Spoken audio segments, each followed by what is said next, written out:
Noah waterproofed the ark with the word atonement, literally. Same Hebrew root 3 times in one verse, and most English Bibles just walk right past it. In Genesis 6:14, Moses is stacking the same root 3 times in one sentence.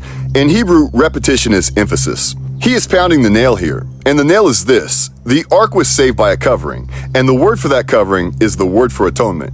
So when he records God's blueprint for the ark, he's not just telling them how Noah survived. He's teaching them in advance how atonement works. The text says, make yourself an ark of gopher wood and cover it inside and out with pitch. In Hebrew, kafer. The verb kafar, to cover, and the noun kafer, the covering. And from that same root, kapor, as in Yom Kippur, the Day of Atonement. A wooden rendering would read, cover the ark inside and out with a covering with atonement. And Scripture does not leave that word sitting in Genesis. It carries it forward. It builds on it and defines it. Leviticus 17:11 says, it is the blood that makes atonement for the soul. Same root.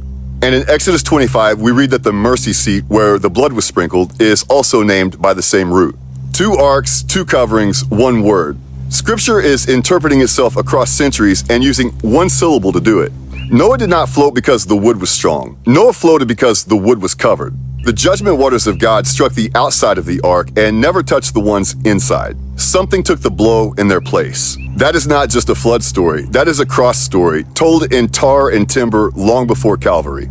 Scripture also tells us that as it was in the day of Noah, so it will be at the coming of the Son of Man. Life going on is normal. Eating, drinking, planning, building, and then judgment. That is not ancient history. It's a pattern. And here's the weight of it.